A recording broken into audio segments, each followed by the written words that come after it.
इंदौर के 5,800 परिवारों का 35 साल का संघर्ष, आंखों में उम्मीद न्याय मिलने की, और मिल गया न्याय।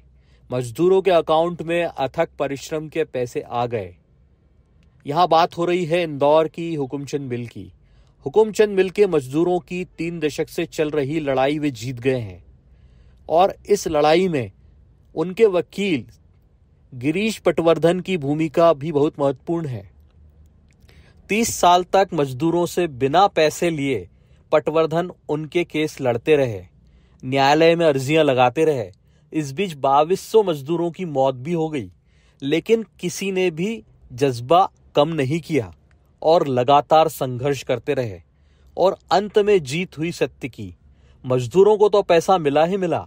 इंदौर के वकालत के इतिहास में सीनियर एडवोकेट गिरीश पटवर्धन को जो फीस मिली है, उसने भी एक इतिहास बना दिया, क्योंकि यह सबसे बड़ी फीस मानी जा रही है पूरे प्रदेश की। 35 साल, 5800 परिवार, हर दिन इंतजार। लेकिन इंतजार के बाद जो परिणाम आया, वो लोगों के चेहरों पर, लोगों के घरों में खुशी का पैगाम लेके आया।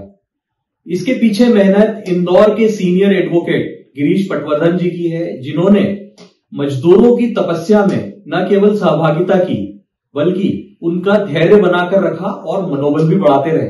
23 साल का यह समय कैसे निकला, लोग इस पल का इंतजार कर रहे थे कि कैसे हमें पैसा मिलेगा। आज हम पटवर्धन जी के साथ हैं और हम जानेंगे कि किस तरीके से उन्होंने फाइट की, क्या उनको परेशानियां आई और अब कैसा लग रहा है। सर, स्वागत है आपका। नमस्कार। आपके सभी दर्शकों को भी मेरा नमस्कार जी। कैसा रहा सर, किस तरीके का सफर रहा सर? ये मतलब करीब करीब 3 दशक हो गए हुकुमचंद मिल का जो फैसला हुआ है। अगर इस पूरी यात्रा की हम बात करें तो यात्रा तो बहुत दुखदायी थी।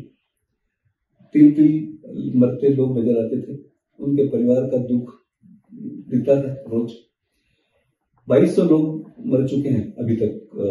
जो 5800 से ऊपर संख्या थी मजदूरों की, उसमें से करीब करीब 2200 लोगों की मृत्यु हो चुकी है। हर महीने 10, 12, 15 लोगों की मृत्यु के समाचार मिलते थे, तो दिल डूबता था वो सब समाचार सुन के।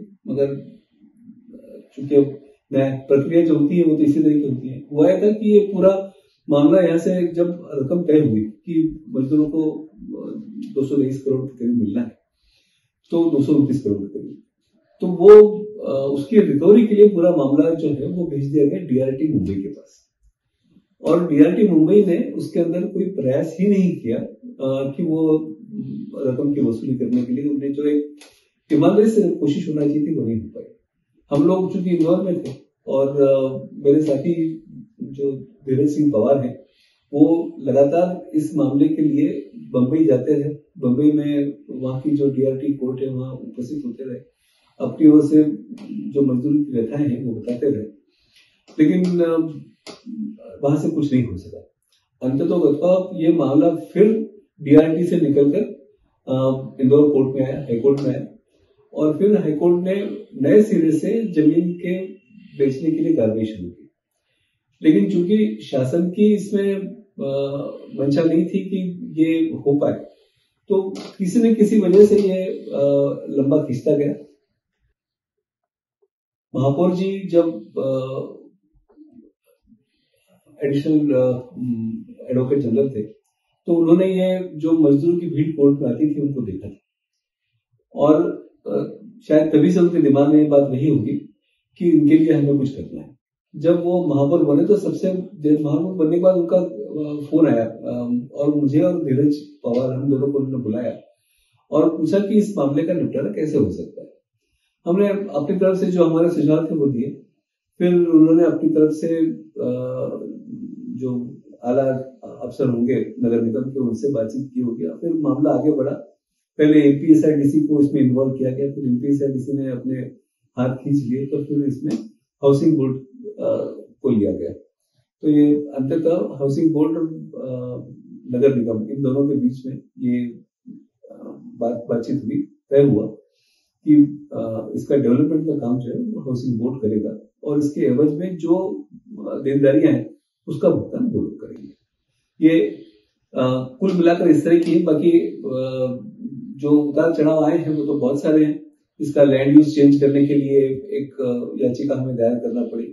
इसकी जो लीज कैंसिल हुई थी उसको रिस्टोर करने के लिए हमें पिटीशन दायर करना पड़ी। तो ये तो इस तरह की जो लड़ाइयां हैं वो तो अनगिनत है जो चलती रहेगी इस पूरे दौर में। लेकिन अब जो इतने सालों की तपस्या का फल मिला है तो आपको खुद को कैसा महसूस हो रहा है, क्योंकि सिविल केस था और इतना लंबा चला है? देखिए, एक संतोष का बहुत है, लेकिन साथ में दुख भी है कि जिन लोगों को जिस समय उनके जीते जी पैसा मिलना चाहिए था वो नहीं मिल पाया। आज उनके बच्चे, उनके नाती पोती जो है वो उनको ये पैसा मिलेगा, तो वो दुख का भाव हमेशा रहेगा। लेकिन फिर भी ये संतोष देने वाली बात है कि आज कम से कम 35 साल क्यों न हुए हो, लेकिन उनको उनके हक का पैसा मिल रहा है।